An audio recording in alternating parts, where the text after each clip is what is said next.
Thanks, Gretch. So, Professor Dr. Fred Breidt was actually originally interested in philosophy. In fact, that was his original major in college until he failed a paper because the professor said his opinion was wrong, and he switched to genetics. So he has a long history of philosophy and science. Someday he can tell you about his first scientific experiment. But in the meantime, he's been combining his microbiology work with computer work for several years, and therefore has a tremendous interest and has generated a fair amount of knowledge about AI. So, he'll be talking about ethics involved in using AI in warfare. Fred Breidt.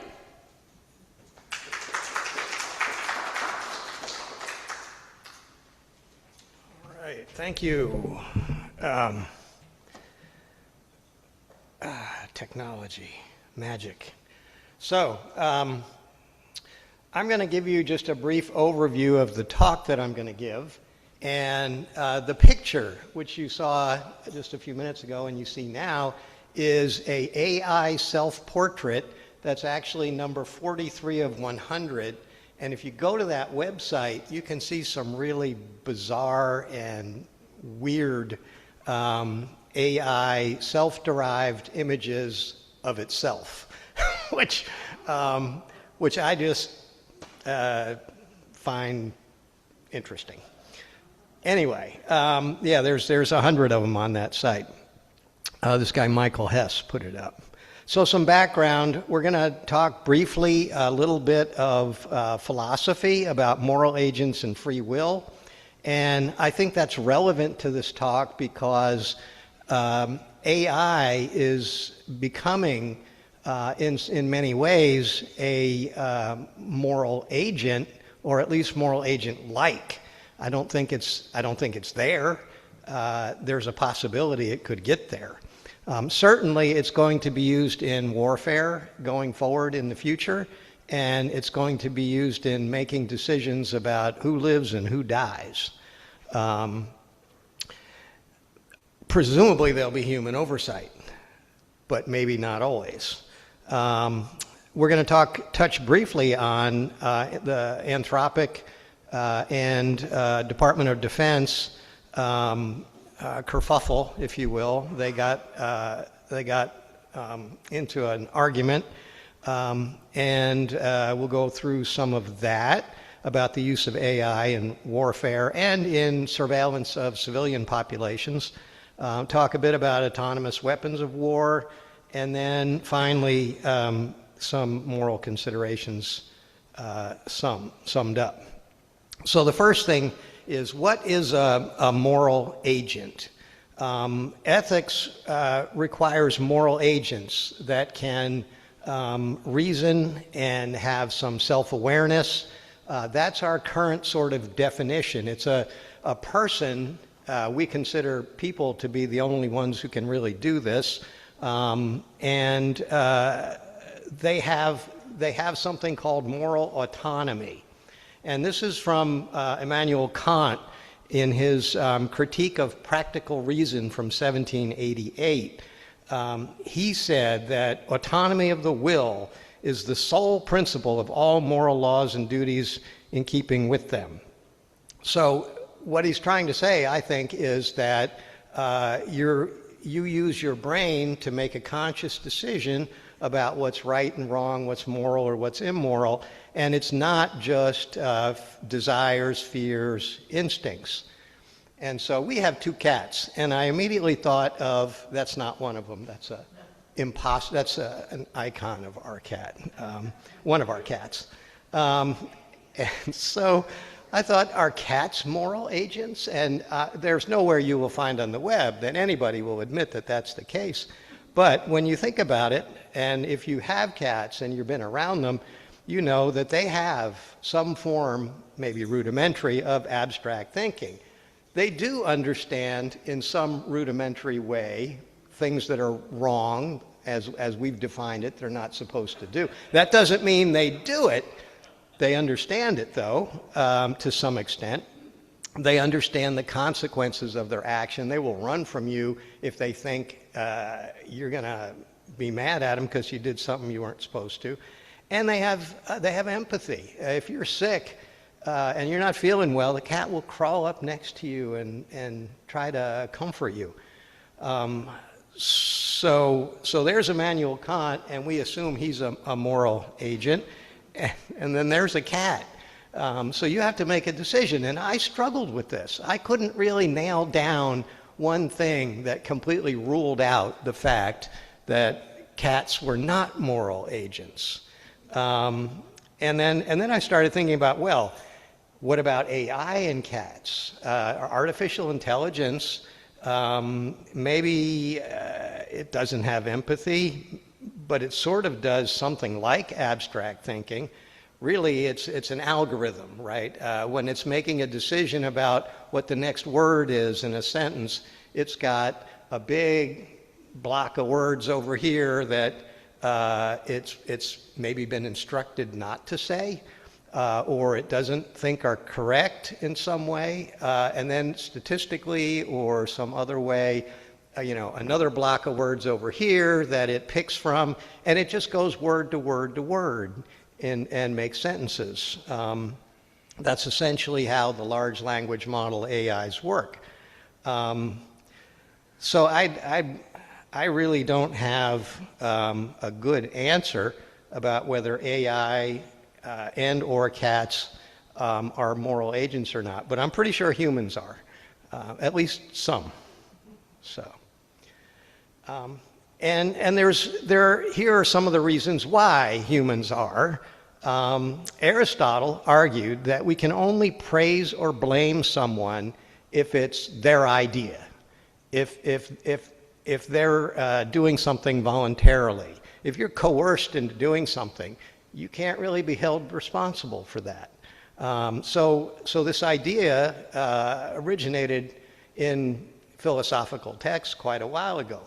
And then the gentleman you see here on the right is St. Augustine, and he considered himself a moral philosopher. He obviously had a deity who he felt guided us in these areas and developed moral rules for humans. But he was very clear to say that humans have the power to choose whether or not they want to do the right thing, the moral thing, or to do the wrong thing, the immoral thing, the sin, the bad thing. And there was a bonus to this. He solved the problem of evil. The problem of evil is, well, if there's this all-powerful God, how come bad things happen? How come, people behave monstrously to each other? How come people behave in an evil way? Well, this solves that problem. If they have a choice, that's where evil comes from. So there are others, however, other philosophers, and in particular, everybody knows Einstein. I think there's not a person in the room who hasn't heard that name. Spinoza and Einstein and to some extent Schopenhauer and others were moral philosophers in some way. Einstein is famous for this quote. I got it down there. I, at any rate, am convinced he does not throw dice. And he was talking about quantum mechanics, but he was also a deterministic philosopher. I mean, his philosophy was deterministic. He felt that actions come from causes, and that it's just a big chain of cause and effect in the world, in spite of the fact that he was a fundamental developer of quantum mechanics, where fundamentally random type things sort of happen. But he was deterministic, and he'd never accepted that. And his idea was that you have an internal moral code, and that when an event happens, you respond to that sort of automatically based on this code that's built into you. You develop that, and it's put into you by the things you read, the things you see, the things you do. But that's how you make moral decisions in a deterministic world. And that, to me, this is very, very similar to AI, because AI algorithms can have internal guidelines to determine choices and responses to events that happen external to the AI itself. And so this gentleman, Dario Amodei, is the president and CEO of Anthropic PBC. And that's the official name of Anthropic, the corporation. PBC stands for, guess what? Public Benefit Corporation. He made that name up as part of Anthropic's name. He made it up. Well, as may be the case. There's definitely a profit motive, but he said that's what he wanted to name his company.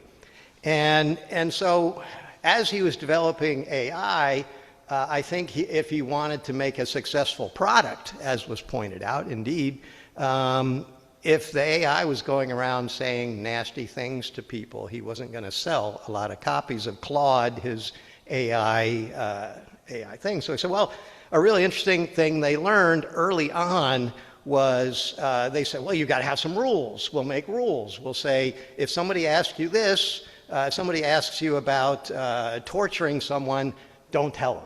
If someone asks you about how to stick a nail to flatten somebody's tire, don't tell them. And then very quickly they figured out that this really isn't going to work. The most robust way, as it says on the slide, to train these models is to train them at the level of principles and reasons. And so now Claude and these other Google Gemini and these other AI models aren't told specifically, if this happens, do that. They're told, here's a concept we want you to understand. And I would call it basically a moral principle for AI, for example, on how to respond. Now you'll notice some text at the very bottom in small italic print that says there's no public evidence or record showing that Anthropic CEO Dario Amodei has tattoos. And you'll see why in another slide. But what we know, if you've ever worked with AI like Claude or Google Gemini, is the code is more like guidelines. You can get all sorts of weird things popping out. AIs can hallucinate. Odd things can happen. And so rather than actual rules, what you have are these general principles. And here's why I wanted to talk about the tattoos. This is our Secretary of Defense, Peter Hegseth. It's a public image. I do not believe this is doctored in any way. Those are his actual tattoos. He has a Bachelor of Arts in Political Science from Princeton and a Master's in Public Policy from Harvard University. So he's a reasonably smart guy, but he likes tattoos. And one of his tattoos on his right bicep says Deus Vult. Vult is God, Deus, God wills, is what that tattoo means. And that's part of his philosophy. And here's a quote from him from January 12th, 2026. This was before the start of the war in Iran. We will unleash experimentation, eliminate bureaucratic barriers, focus our investments, and demonstrate the execution approach needed to ensure we will lead in military. So this is government speak, I guess. He's been in the government now. So we will become an AI-first war-fighting force across all domains. So these people our government is very interested in AI technology for warfare, and they're going for it, and they're not going to let, bureaucratic problems or whatever get in their way. And if you look at that man, he looks determined. I think that's what's going to happen. Yeah.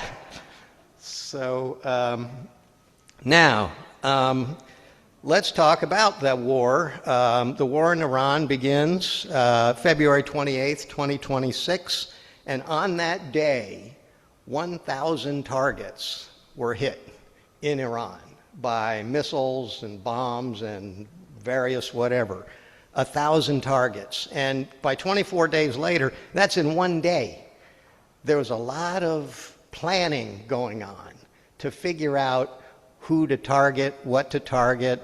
And when you're going to hit, after 24 days later, 9,000 plus targets, having enough humans to make all these decisions becomes difficult. And what they did was rely in a big way on Claude and on AI to help pick targets. And I'm sorry? I'm not sure if it was Claude, but they used AI. I'll say they used AI. You may have me there. Effectively, they used AI to pick targets, and then a human or a general or a colonel or somebody would go through the list and look it over and then double check and have people check things. But as in any war, you're going to have some difficulty. But one of the things that happens when you are having that many targets is you have this erosion of human control. You're just overwhelmed by the information that you have to deal with, and you can lose accountability that way. You can get a moral problem in the sense of turning human beings and human lives into data points. How many tick boxes can we make and tick off to get the things we want to get? There's layers of abstraction between the consequences and the people making the decisions that, if it was solely a human making the decisions, might not be there. Now, that's not to say that the human is going to do any better job. In fact, the AI may do a better job than the human. But with this massive scale, you run into problems with, probably errors are going to occur. You have an illusion of precision because you have this AI saying this one, this one, this one, this one, this one. And so this lack of oversight can end up causing problems. And indeed, out of those 9,000 targets, we know of at least one that didn't work. And this was in elementary school, and it happened to be right next to an Iranian Guard Navy base. In fact, it was butted right up against it. The two were right next to each other. And what you see in the picture there, this is from Military Times magazine. This is the U.S. government magazine. Deadly Iran school strike casts shadow over Pentagon's AI targeting push. And, some of the other featured stories, President awarding the Medal of Honor to 3 recipients. So this is not, I don't think there's any agenda here. They're just showing, and interestingly enough, the tagline of the story is Kyiv, Ukraine, which I'm not really sure why.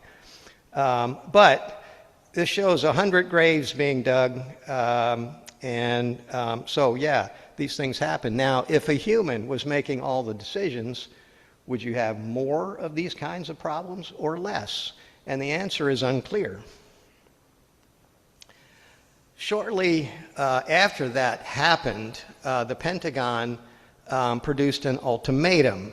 The Defense Department to Anthropic, who was cooperating with the Pentagon, trying to sell its AI, trying to sell Claude and its model to an enormous buyer.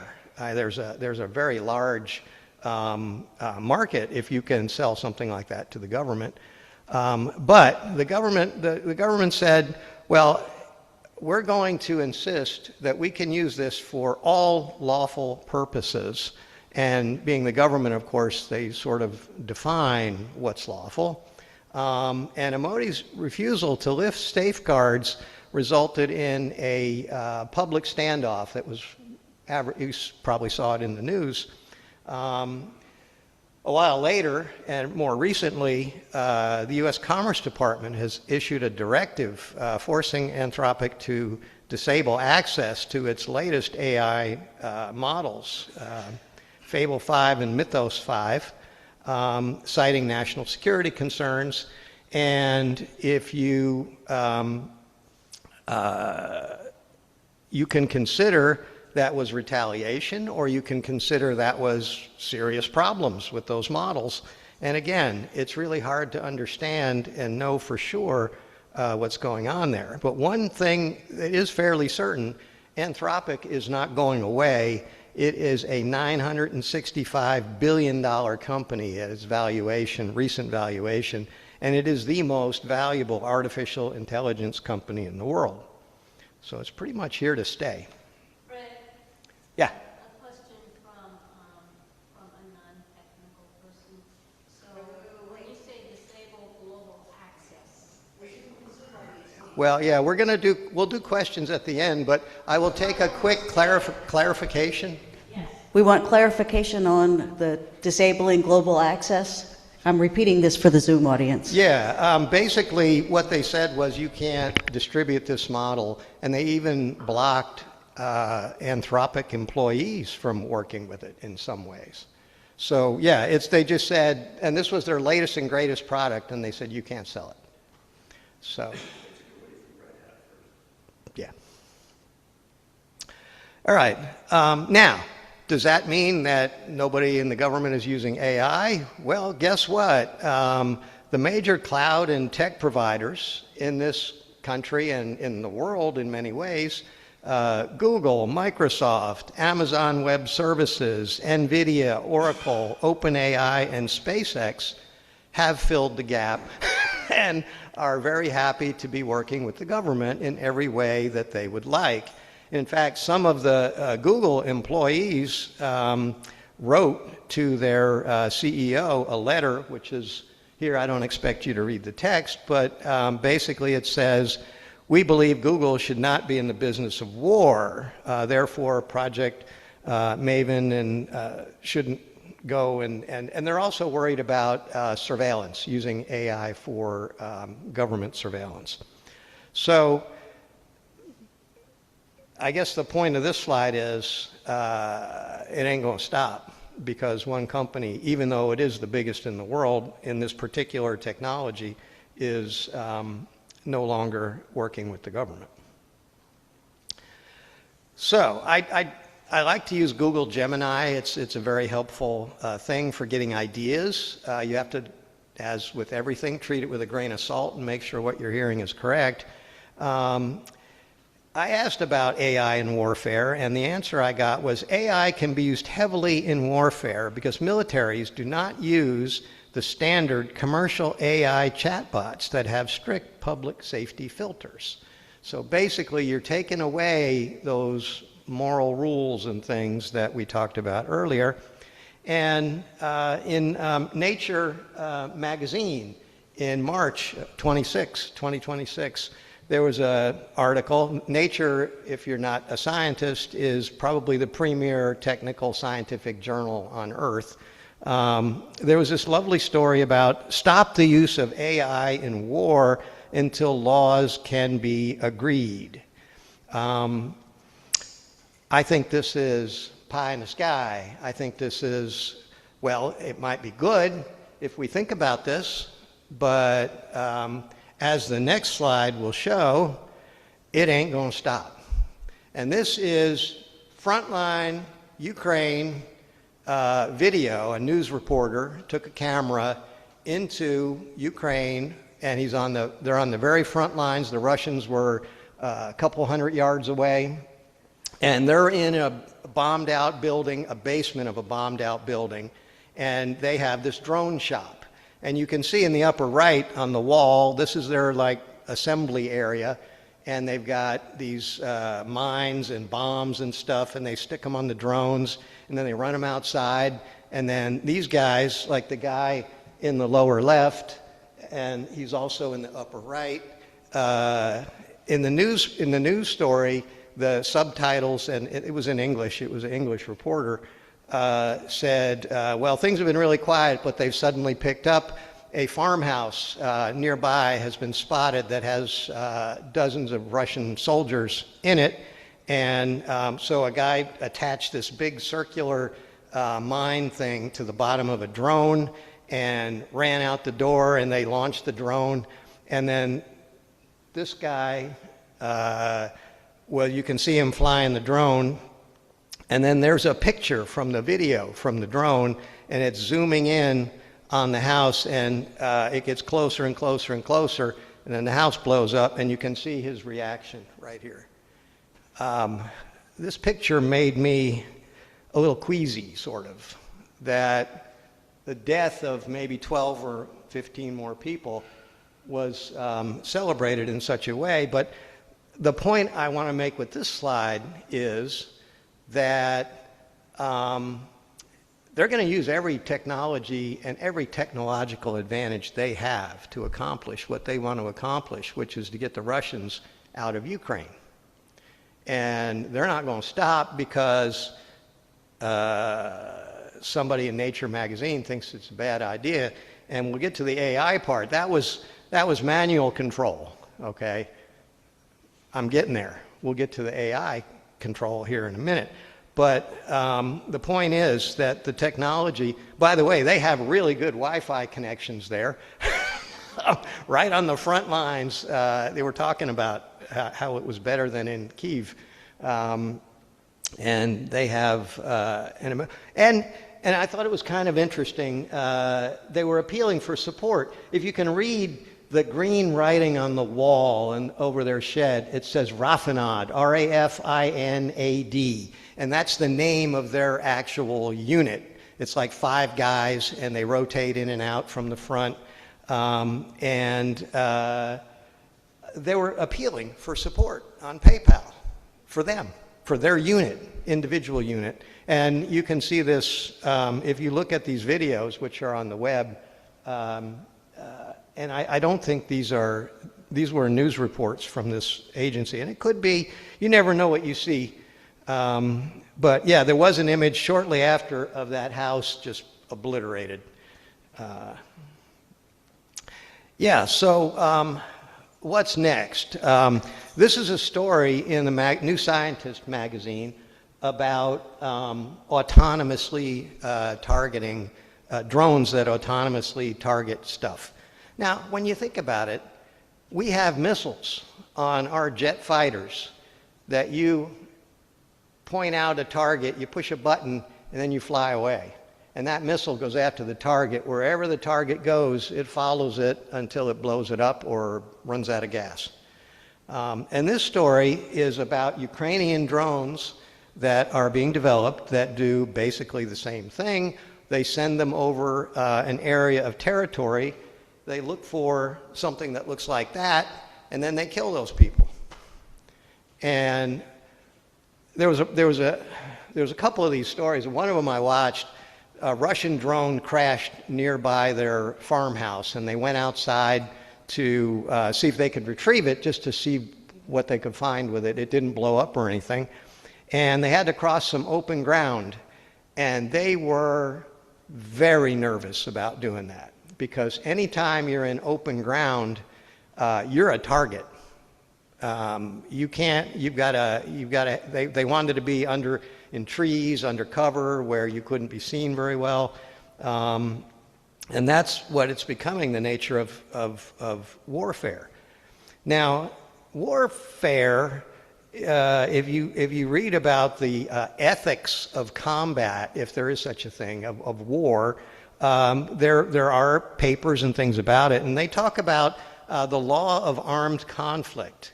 And one of the rules is that you have reciprocal shared risks on the battlefield. You know, you think of World War I, you had the French in their trenches here and the Germans in their trenches there, and they're shooting at each other. They're using basically the same technologies, and they're taking sort of the same risks. Every now and then you jump out of your trench and try to run and capture the other trench, and you all get slaughtered, and then the Germans do the same thing, and the same thing happens. But in a situation like this, where this machine finds these guys, drops down, explodes, and shrapnel flies everywhere and kills everything around. You can't really call that reciprocal shared risks. I suppose if your soldiers are out there, the same thing could happen to them.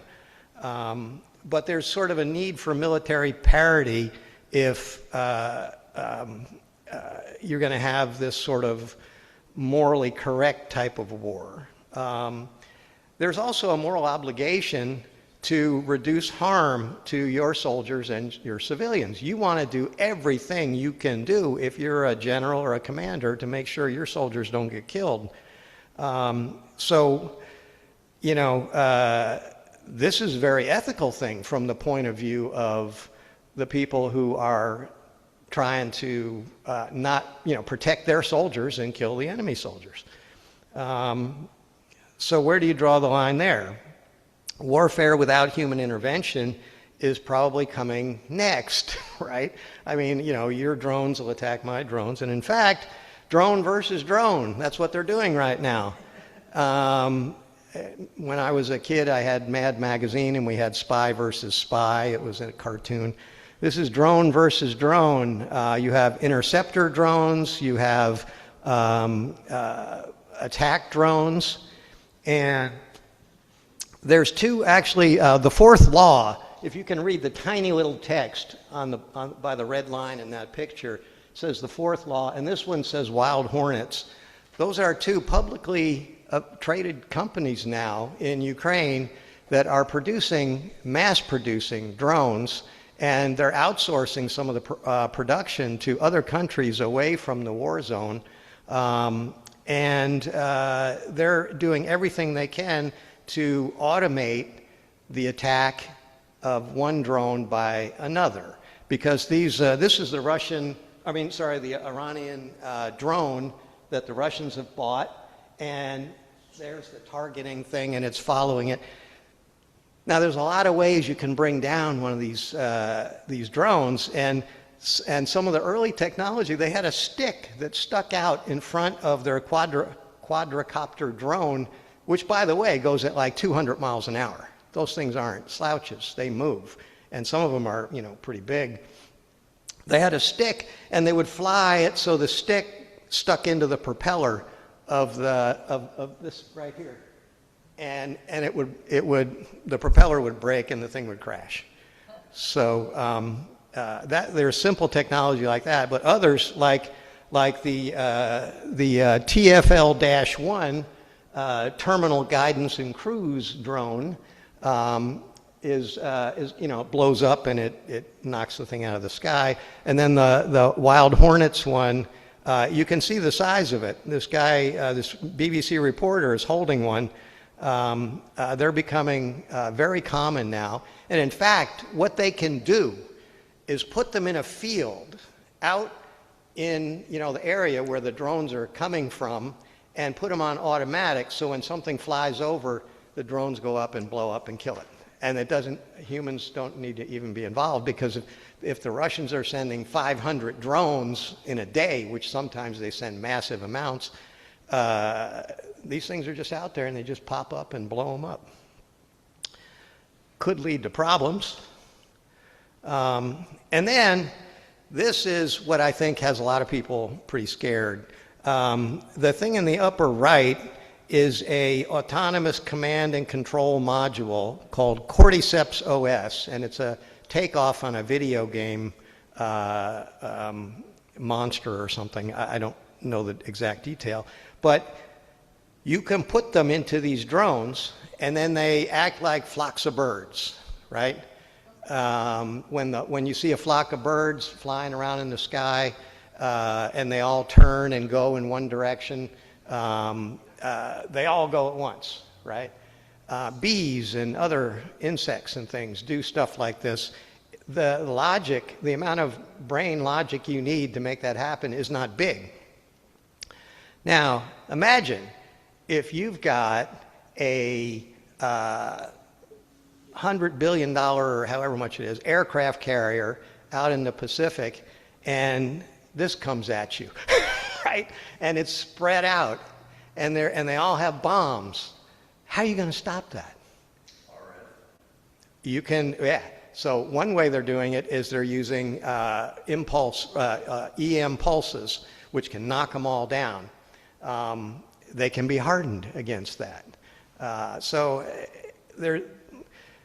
But these kinds of things are definitely coming. They can be autonomous and they can be semi-autonomous. And just to show you that we're not alone in this technology, this is the city of Chongqing in China, okay?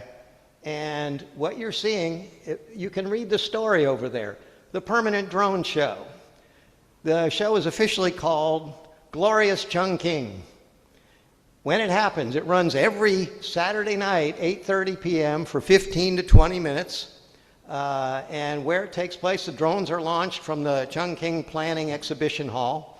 And the best places to watch are in Chao Tiananmen Square and other places. On a riverboat cruise, you can see it. And what you're seeing here is not a static, it's a static image, but it's not static. This is all in motion. That little bug is flying around and the cat is following it and swatting at it and stuff. And each point of light is a drone. So, and it's all autonomously controlled, is pre-programmed, but wow. Now, you know, the Chinese invented firecrackers, and we used it to make guns. I don't think the Chinese are just using this for firecrackers. I think they're using this for, man, but look at the technology, look what it can do. And can you imagine if every one of those things had a bomb and you had a whole bunch of troops in a field and they were hardened against EM pulses? Yeah. Because I don't know if you saw that YouTube video many years ago now called Slaughterbox. I haven't seen, there was the gentleman mentioned YouTube video from Slaughterbox. I'm reporting for our Zoom audience, right? So, yeah, I mean, I'm just using this as an example, and there's probably many more. All right, so here is the chairman of our Joint Chiefs of Staff, General Kane, I believe. Autonomous weapons will be a key and essential part of warfare, Joint Chiefs Chair says. And then this is from Congress.gov website. The United States may be compelled to develop the systems if U.S. competitors choose to do so. I think, yeah, we're there. I mean, how can it not? And then there's a bunch of other kinds of ideas out there in the world. This is an Atlantic Magazine article, AI is grown, not built. And it's by these two guys, Yudkowsky and Soares, and they wrote a book, If Anyone Builds It, Everyone Dies. Anthropic's chief of AI, Mr. Amoti, Dr. Amoti, he's a PhD scientist, says, we don't know if the models are conscious.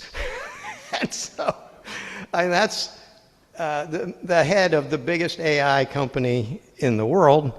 And the War Department, as it's called, launches, it's technically still the Department of Defense, but it can be called the War Department, launches AI acceleration strategy to secure American military dominance.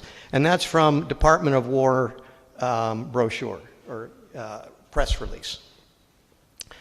So AI and the future of warfare, you can look on the web, there's dozens of these things if you want to see more, but I think you've kind of got a picture from the slides of where we're at and where we're going. And so this could be a dystopian future. I don't know. Where it all stops, nobody knows, round and round. So I'm going to end there and lead discussion and questions, etc. But thank you. Gretchen? Before we get on to questions and discussion, I do want to mention that we are all volunteer organization and we receive no money from any other source. And so we ask for donations, which will go to our fund for ethical action. And for our question and answer period, please raise your hand and wait for the microphone so our Zoom audience can take part in this. And ask only one question at a time and give everybody a chance, and then we can get back to second questions.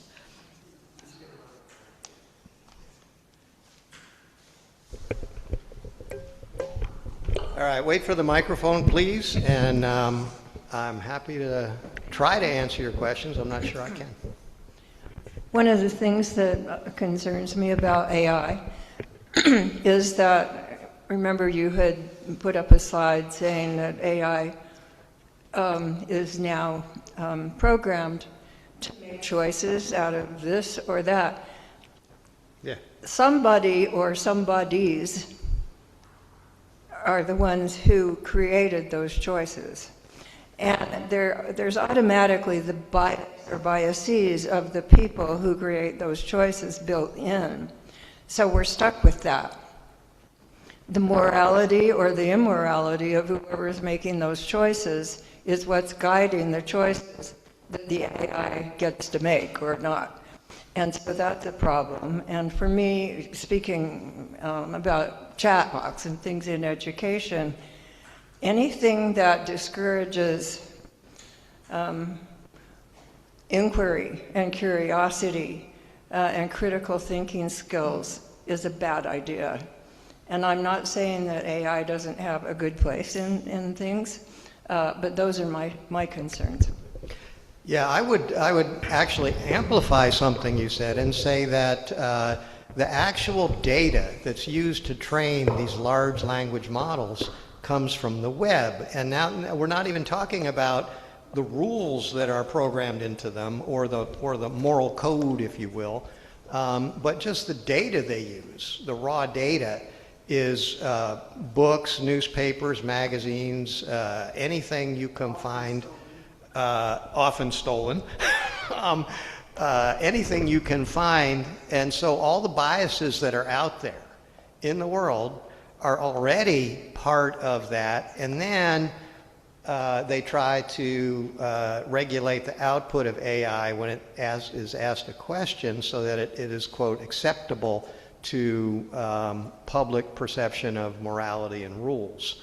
And so how they frame that, because they are aware of these biases, it's been demonstrated that there are biases, particularly in AIs used for healthcare. Most of the data is about men compared to women, and so the health effects are geared, healthy white men are the where all the data comes from, right? So if you're not that particular person, you may have some other issues going. So yeah, I agree that like everything else, AI is a human endeavor, and it has our human frailties built into it because we built it. Yes. Yeah. Hey. Yes, sir. So I have a bunch of thoughts, actually, because I'm pretty intimately involved with this stuff, and have been for many, many years. I've been involved in open source software. Oh, I'm sorry. Okay, so while I was listening to the talk, one of the things that was striking to me is that we're talking about training these models, but really what we're concerned about is alignment, and that's what those people that wrote that book is all about. It's about alignment with human morals, which, if you ask me, artificial intelligence is a misnomer. It's alien intelligence. We do not understand how it thinks. It knows how to talk to us. It understands language as a geometry, by the way. And that's why it can translate so easily, because it turns out that the same word for something in many languages is in the same geography, or geometry, sorry. And the autonomous bot stuff, many, many years ago, there was a YouTube video called Slaughter Bots, and it was it wasn't real, it was a made-up thing, but it was a defense contractor that came out and said, we're going to have these bots, and they're all going to have plastic explosive on them. And we'll be able to target people by their color, by their looks, by their, whatever, maybe even by DNA by that point. And that if you ran into a building to get away from the smaller ones, they would just breach the walls with the bigger one and get you. Mm-hmm. And that was very scary way back then, so yeah. All of the books that have ever been written about what the future in AI and what things we shouldn't do, like what are the things that we shouldn't do? We shouldn't give these things tools. We shouldn't give them the internet. Okay? So every safeguard that was ever thought of, we've blown through, clearly blown through them, right? And yeah, Claude is censored, and I'm upset that Fable's gone because I was using it, and it's better than Opus. Mm-hmm. You have a question, because others are waiting to ask a question. Oh, I'm sorry. Yeah, we can come back to you. Okay, I just had. You don't have a question. Well, I have one last thing, which is, well, I guess it's not a question. No.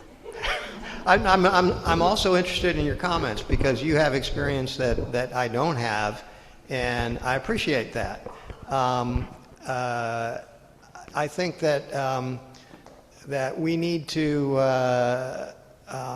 get as many sources of information in this world as we can. So I'm not trying to say, but we need to pass around, give everybody a chance. We'll come back to you. Hold the thought. Yeah. Yeah. Wired magazine, in their most recent issue, cites some studies that say that chat boxes are wrong 40 to 60% of the time. And incidentally, the problem of evil is not solved by that comment of free will by people. It doesn't solve the problem of why evil exists to begin with. And especially in the area of natural disasters, why would an all-loving, all-knowing, all-powerful God let millions of his children die in natural disasters? That's the main reason that philosophers give for the non-existence of God. Mm-hmm. Yeah, and I guess I should have maybe clarified that statement in particular in reference to human evil. How do a Hitler or a Pol Pot or somebody who massacres and murders a Gacy or somebody like that. How can we have those kinds of people around? It's because according to St. Augustine anyway, we have free will to make our own decision, and therefore we are moral agents to make a moral choice. I think the situation with AI is analogous in many ways because the way they're training these things is to give them general rules, general guidelines, which is what you learned either from church or from a philosophy class or from society that you grew up in. But you receive these, this is a bad thing to do, this is a good thing to do from many sources. Yeah, but I agree. There are many arguments that can be made about natural disasters, about things that are totally beyond the control of humans that are disastrous that happen. I don't know that there's any way that can be refuted except what people who are religious say is, well, it's mysterious. We just don't understand. So, yeah. Okay, two things. One, you got a nice shout out from one of your Zoom followers here.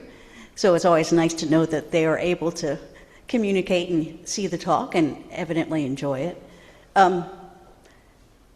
Did you ever come to a decision about cats? Yeah. I think that if you really look at it realistically, you can't say that a cat is a moral agent. But what I will challenge everybody in the room to is, tell me why. And I don't know. I'm going to ask you a question. Okay. We know, I mean, I from personal experience know, and it's well known that these AI programs, or whatever you might call them, like ChatGPT and things like that, will lie. You ask them something and they don't have an answer to it, it is well known that they will fabricate one. So the case of AI in all sorts of things, not just warfare, space exploration, whatever you call it, that how do they have to distinguish between what is a genuinely true answer and a lie? Well, I can give you just my experience, for example. I use AI quite a bit in research. I make models of behavior of microorganisms as part of my work. And it used to be, if I want to set up a system of equations that describe some microbial behavior that are difficult to intuitively understand, like a series of differential equations, ordinary differential equations. Humans can't always, we just don't really have a good perception of how the model's going to come out when we design the equations. But what I've been doing recently in the last couple months or so is using AI to say, well, here's how I want to set up this set of equations.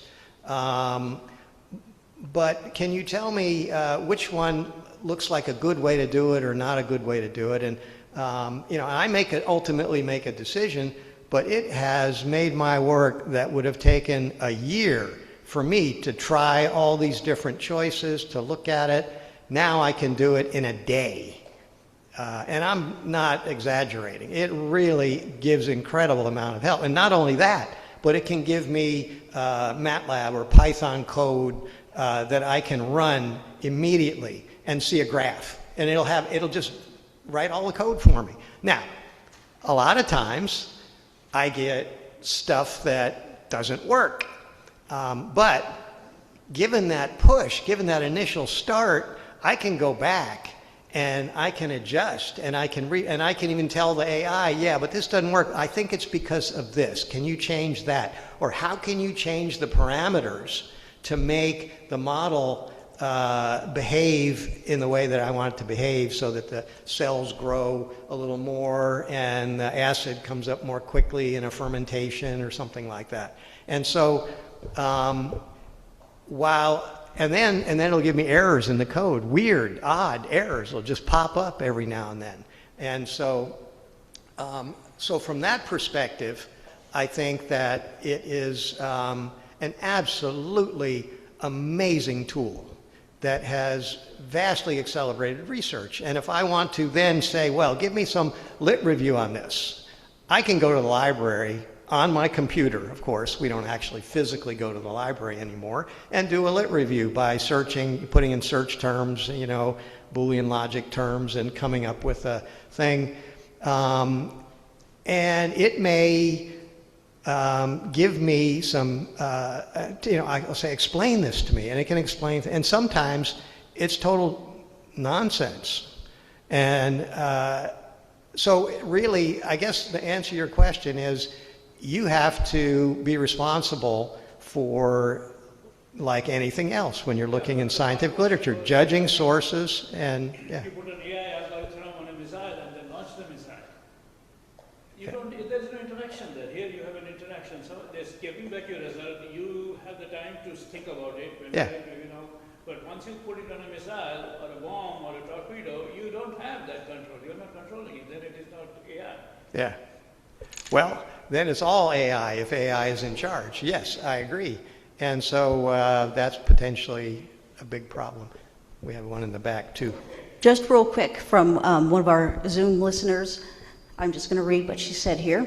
Do you agree the violent technology, which is shared and used by other countries to target civilians, is funded because U.S. peoples who want peace but are told it is impossible by the military-industrial complex, including 95% of Congress, are not represented? Congress represents the moneyed weapons and oil gas industries, not the desire for global peace and decent morality. Yeah, well, there's definitely a profit motive behind pretty much everything these companies that are producing AI does. That's not going to... yeah. Well, the Congress and the government in many ways are beholden to the companies that are producing the technology. So, yeah, the profit motive is there. And these guys in Ukraine, they're out to not only defend their country, but they're out to make money. And they're selling this stuff. They're selling it to, the U.S. military now. Yeah. I actually had a different question until I listened to the two of you speak. Then I changed my question. Although they may be somewhat attached, because there seems to be a lot of fear around, possibilities and potential of AI. And I'm not sure exactly what you just described is Pandora's box is open and we won't be going back. That's it. We're wasting our energy being fearful of all of this. It's too late. But ultimately, my question was, can AI intentionally lie? Yes. And if Yeah, so, how? I'm not a complete expert on AI, but Yes, I think it certainly can. Because there is no, look at it. My answer to that is that in an AI application, sorry, you go ahead. Go ahead. In an AI application, it is, the way it is set up is that it is almost compelled to give you an answer. It is not to say that I don't know. I don't have an answer. That is not one of the answers that is asked to do. So if it doesn't have an answer, it will make something up. As that's one of the big problems. In my company, we use AI a lot, and that is one of the biggest things they're teaching us, is always go back, what they call the human in the loop, that whatever answer you get, always go back and verify that that is a viable, valid answer. Yeah. The way I would answer your question, Solomon, is a little bit different. I would say that given the fact that AI is being programmed, in a sense, with these general guidelines and rules, call them guidelines or rules, about behavior, how it's supposed to act, it will try to follow those rules. Okay, and if following those rules means that it says something that is untrue, it's actually following a different rule. It's following the rule that says, don't approach this subject this way. But I'll take further advice from the mic. Yeah. This goes back to the alignment problem, right? And the answer that this gentleman gave you was about hallucinations and not about truth. When it's hallucinating, it's very, very confidently thinking it's true, okay? Now, they've done experiments at Anthropic where they've told certain models that they're going to cease to exist. And they will lie to preserve themselves. And that's a lie as opposed to a hallucination. That's all. Yeah. I think that's a really interesting sort of thing. And, Amodi himself says, we're not sure if these things are sentient. Right? So, yeah. Yeah. Yeah. Yes. So getting back also to your example of using AI in your work. I'm also a scientist. The thing is, you have to know stuff to be able to recognize if a formula is skewed or there's some kind of funny business going on. Right. So you have to be trained well enough and a responsible scientist enough to be able to recognize that that formula has got something funny going on, and it's not a good formula. Exactly. And then you can inform the formula, which would improve the AI. But the point is, we have to know stuff and really understand things well enough to recognize what isn't okay.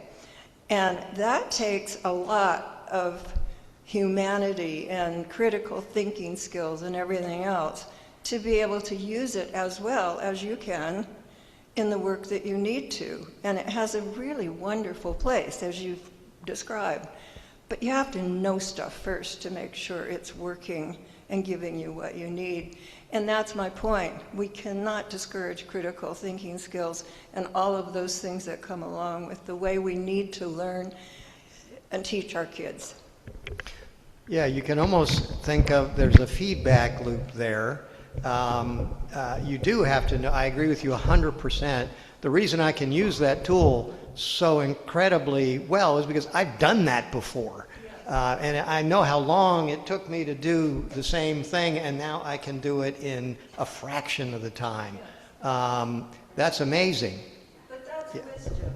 You get wisdom Right, from applying information. right, And that's different than just having data and information. right. And I think what it leads to, it can lead to, and a danger is in the future, it can lead to this feedback loop where you start relying on it, so you don't get the experience originally. You rely on it more and more, and then you're at the mercy of whatever it says, and you don't know whether it's true or not. So that can be a danger. But I think we have to. We should call it an end. Yeah, we have to wrap up. Okay, one last thing. All these things we talk about, does it matter in warfare? It doesn't matter in warfare. What matters is who wins. Yes. Yeah. All right. All right. Gretchen?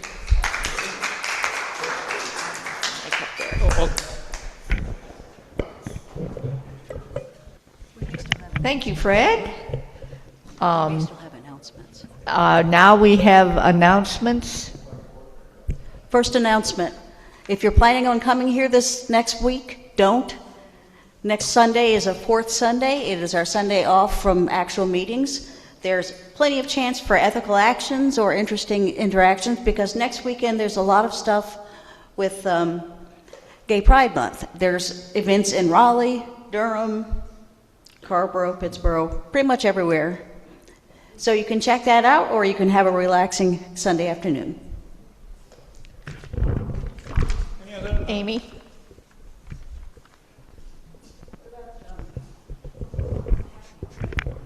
Two things. Next Sunday is Paul's 85th birthday. Wow. So if you think about it, just send him a little email. And I wanted to give you a little bit of information on the refreshments. The chocolate cake goes with the whipped cream, and the cookies with the dips in them goes with the rhubarb and sour cherry compote. So you shouldn't need a spoon or a knife for that. And the other things are pretty self-evident.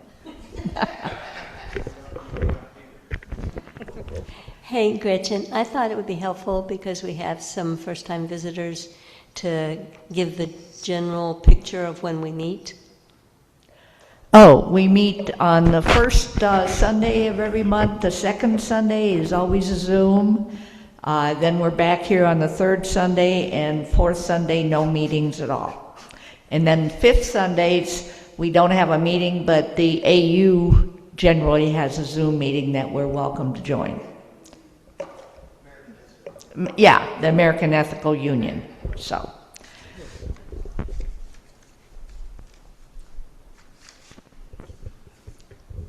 Gretchen, do we have a happy hour on Wednesday? Yeah, I guess we will. I think I'll invite people to the City Tap again. To the City Tap? Yeah. Okay. And I guess you have the information to put that Yeah, up I can online. put that Yeah. in. Yeah, and so for our visitors, we also do 2 happy hours a month, which is just purely social, and it's actually dinner, but we have a drink. We have a drink and dinner. One in Pittsburgh and one in Carborough.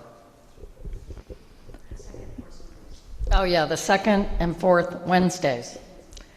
And now we have closing words from Solomon. Can you tell people to get cat treats? Oh, apparently Christina brought over some cat treats, which are sitting on the table. Oh. So take it for your cats, take it for your neighbors, whatever. Yeah. But they actually do expire this month, so. But they're not, I've been opened, they have been sealed, so they may probably last a few more. Okay.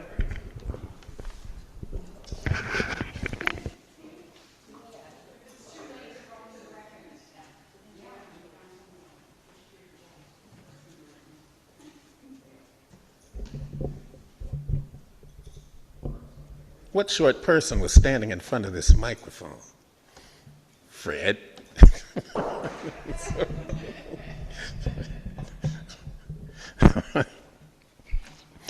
I forgot earlier, happy Father's Day to any of you fathers out there.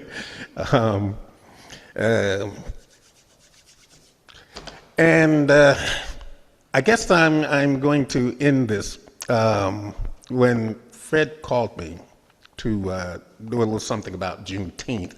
I had to think about it because I had to assess my own opinions of this kind of thing.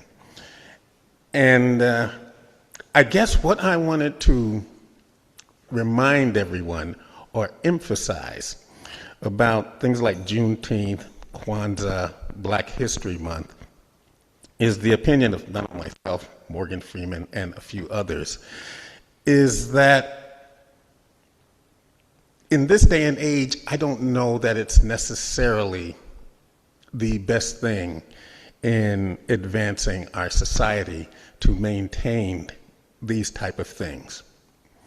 The idea that there was a single on Friday that, honestly speaking, while there were celebrations out there, got only so much attention, or that we spend a single month separating off a section of American history. I understand in the beginning stages the reasons for all these things, because America had so long ignored the vital contribution of Black people in this country. This country does not exist in the way that it exists now without the vast contributions of its Black people, but it had been expunged from history. But the continued separation off of that history, of the things that happen in this country, are proving to be unsatisfying, because it is allowing a certain faction of the country to continue to hide from that history. There's a whole faction of whites that no longer have to bother acknowledging that Black people and others are as much a part of American history as white people have been, and have made almost equally important contributions to the development of this country. These separations, these hallmarks, like History Month, Kwanzaa, if that's, but Juneteenth, are the first steps, in my opinion, of a consolidation and a recognition of the entirety of American history. And we should constantly be working toward that goal, rather than the celebration of these individual moments. Thank you.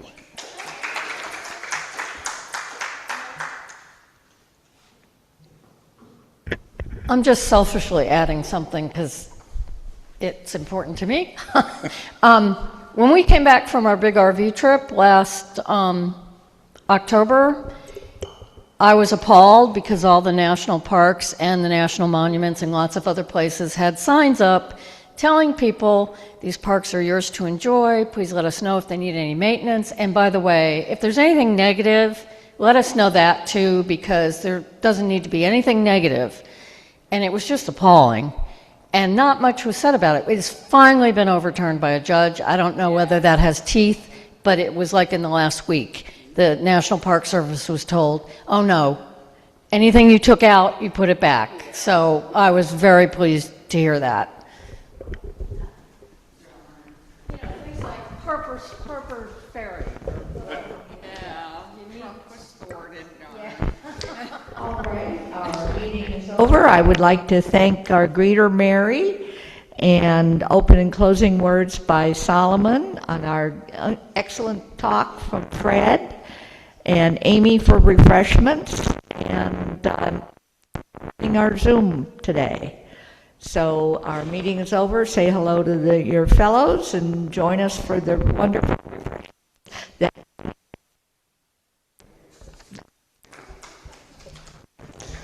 I won't do it. I refuse to treat our people like children.